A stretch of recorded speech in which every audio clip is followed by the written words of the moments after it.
Let's get Sabrina on here. Sabrina, pronouns are she, her, calling in from my wonderful home country of Kanata. Sabrina, welcome back to Secular Sexuality, I should say. What's on your mind?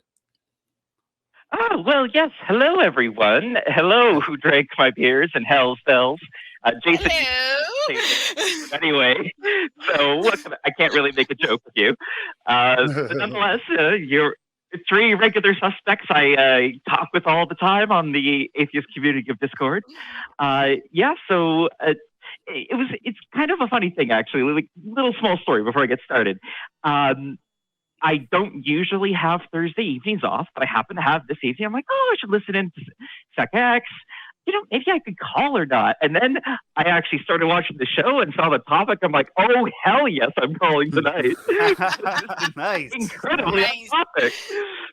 So to be clear, for people who don't already know me, because of course all the hosts here do, my name is Sabrina. I go by Pharmacy Sabrina in the Discord, and I am a very recently come out as a trans woman. And I've been out to most of my friends since around December, but I only just came out at work about 2 months ago, actually. I came out to coincide actually with my starting HRT. I feel like I waited a bit too long, but I really wanted to coincide my coming out with taking the prescription to work and just being like, yep, which I definitely got to do. That was a lot of fun. Again, for context, again, people who don't already know me, I work as a pharmacy technician. And so I take my own hormone prescription to the pharmacy I work at. Cool. And that is how I came out, which was so much fun. Cool. But yeah, it's honestly, I feel like I've heard a lot of horror stories and various other awkward things for trans folks, for fellow trans folks, and I feel like I'm pretty lucky considering just like where I am, what country I'm in, the fact that I'm in an urban setting and everything like that. Like, I'm in a pretty good spot. Like, I mean, obviously, I didn't get the same reaction from all of my colleagues. But like nobody was negative or anything like that. It's been generally quite positive. Though there has been some awkwardness, which is again why I felt this was an appropriate topic appropriate thing to talk about.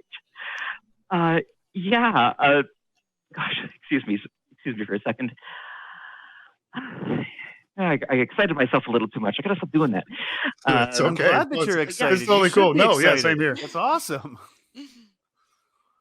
I mean, it's nice that you're in a country, in a place where the worst that you're gonna get is maybe a little awkwardness from somebody who hasn't been around a trans person before. That's huge. Yeah, that's fucking huge. It's my friend that I mentioned earlier.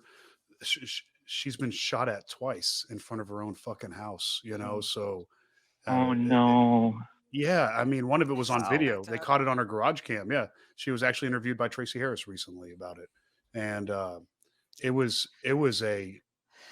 just in front of her house, carrying her daughter, who plays with my kid, with her boyfriend Matt, who's a war veteran. And whenever the guy started shooting, they start doing tactical maneuvers. I mean, it's fucking terrible.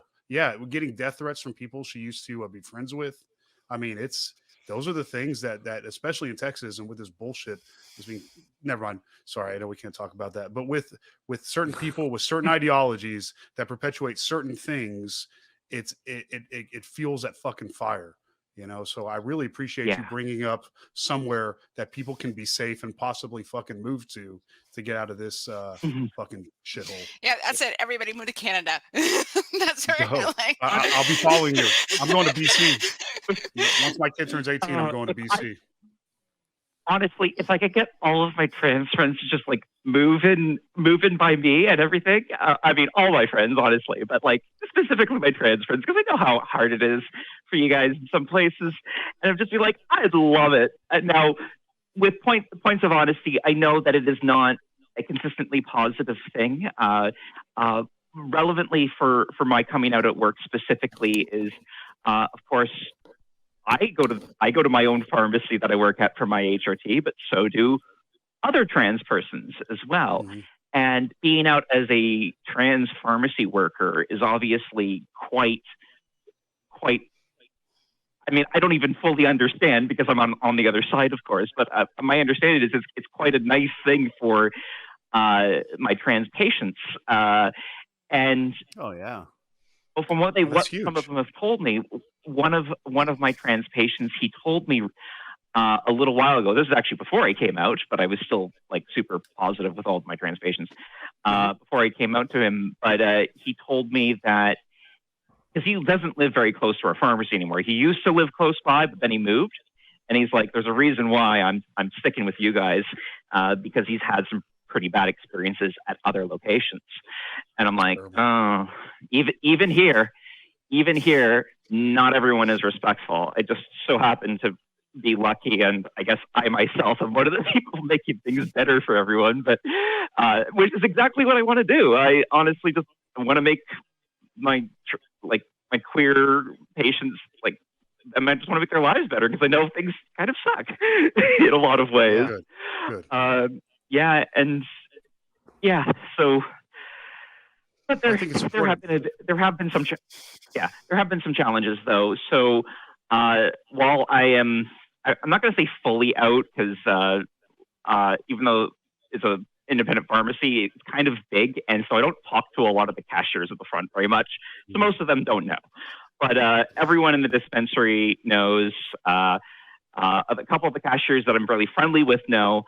And I have one story about one of the cashiers I like to talk to because she has had the best reaction whatsoever. But I'll come to that, pinning that for a moment. One of the challenges I've been having is while I haven't really ever stated that I haven't made it that I require people to call me Sabrina. I still allow them to call me by my other name. By the way, I say other name. It's not dead to me, at least not yet. I still have some connection to my birth name because I'm kind of like non-binary trans femme. So I'm still okay with it. But regardless, I do definitely prefer Sabrina. And while I didn't require it of them, some of them are a bit more resistant to calling me Sabrina. And initially it wasn't bothering me. It is starting to get to me a little bit. Though part of the challenge is I also feel very reticent about introducing myself as Sabrina to my patients.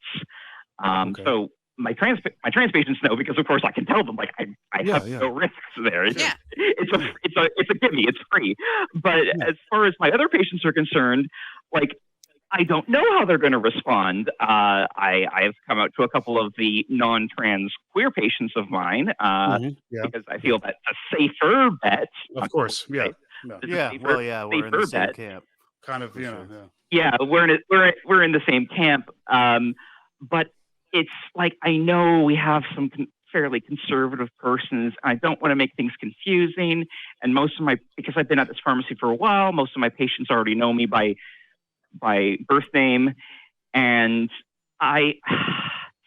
it's been eating at me to keep picking up the phone and says, "Thank you for calling blank pharmacy. Birth name speaking. How can I help you?" And at first it was fine. When I first came out, I kept doing it. I was like, yeah. And now it's starting to wear me down a bit. And I did not anticipate that. But that notwithstanding, some very positive experiences. So I mentioned one of the cashiers that I had a really good experience with. So she's one of the few that I talk with a lot. Quite a bit younger than me, actually. I got like 12 years on her.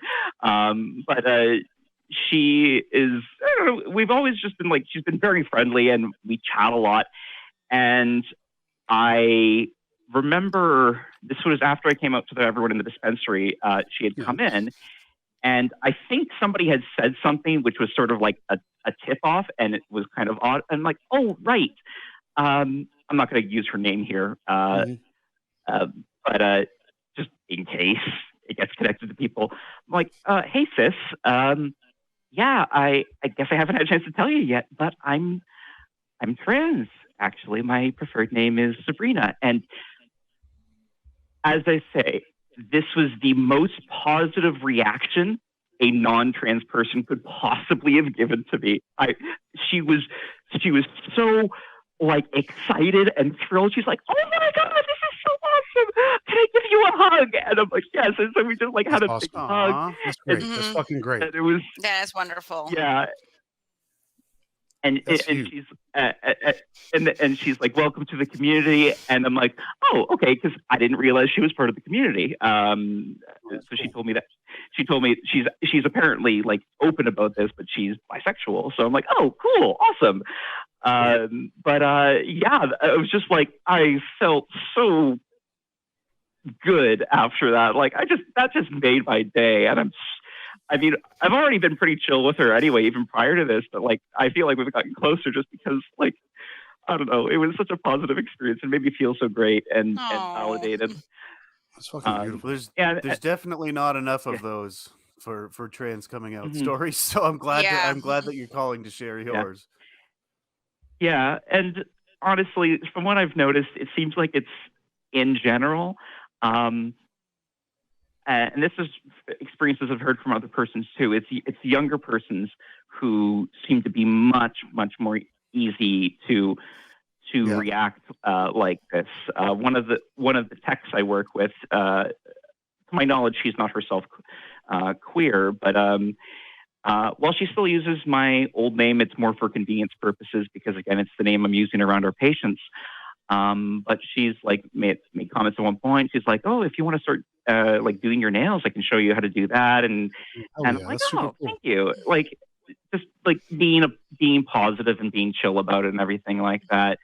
And other colleagues, even the ones who are a bit more reticent, they're like, I know it's going to be hard. I'm going to try. And I'm like, yeah, I mean, if you're trying, I'm not going to be bothered if you call me my other name here and there. Like that doesn't matter to me. It's when the trying stops. I didn't say this to them, but to me, it's when the trying stops that it will start to get to me a little bit. But regardless, I've been taking up so much time. I'm so sorry. No, it's totally cool. No, it's great. It's fine. Yeah, it's totally cool. Okay. This is what we do have some other callers on the line, which we will get to. But I just wanted to ask you what you thought. You know, since you're talking to three cis people, you know, what do you think that is the most important thing? I think you kind of already said it is just trying. But if you had one piece of advice to give to a cis person, what would it be for helping make that experience easier for trans folks?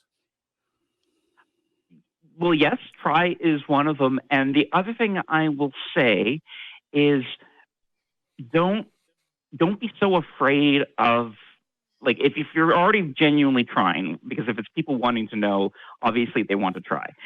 Don't feel afraid about messing up. Don't if you make a mistake and call someone by their dead name, don't make a huge scene out of the fact that you erred. Don't be like, "Oh, I'm so sorry. I'm so sorry." Just be like, if you're in Canada, you have to apologize no matter what you've done. But it's just like a quick apology. Even if you didn't do anything, you still have to apologize. Just a quick apology. "Oh, sorry, Sabrina," and then move on. And that will be much more seamless. I would say spending so much time on it kind of really brings too much attention to it, and that could make people feel awkward.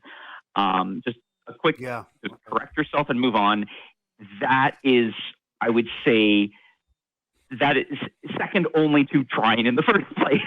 Is don't worry so bad. Don't beat yourself up so much over making a mistake. Just when you notice it, correct, move on, and that's it. Okay. I would say that's my advice in this situation. Thank you. Oh, well, thank you for that. That was I love it when you call in, and I love that you're sharing the story with us tonight. And hopefully we'll see you around the ACD a little bit more. Oh, for sure. I'm sorry I've been absent so much lately. It's just work has been crazy. I'm finally getting some more free time to myself, which is why I was able to call today. I hear you, girl. I'm in the same boat. So I totally hear you on the work thing and life being busy. So I hear you. So I feel you. I feel you, girl. I know. You've still been making time to hang out in the ACD, and I have not. So I can't. Right. Regardless, what was I saying about not apologizing so much? Yeah, no, huh? It's all right. It's a Canadian thing. It's a Canadian thing. It really is. Sorry It about really it. is. You're sorry. Okay. I forgive you. It's okay. We're sorry. Oh, We're sorry you did it about the it. right way too. Great. Right. Sorry about it. All right, Sabrina, thank you very much for calling and sharing that with us, and we will I'll see catch you you around. later, sweetie. Catch you later. Talk to y'all later. Bye. Bye. Bye. Sabrina's a sweetie. Oh, You she's- can meet she's more such a folks just sweetheart. like She that. always- She always gives me warm, cozy feelings in my soul. Yeah, she's always so gregarious and excited too. It's just It's very infectious. it is. It is. I feel infected already.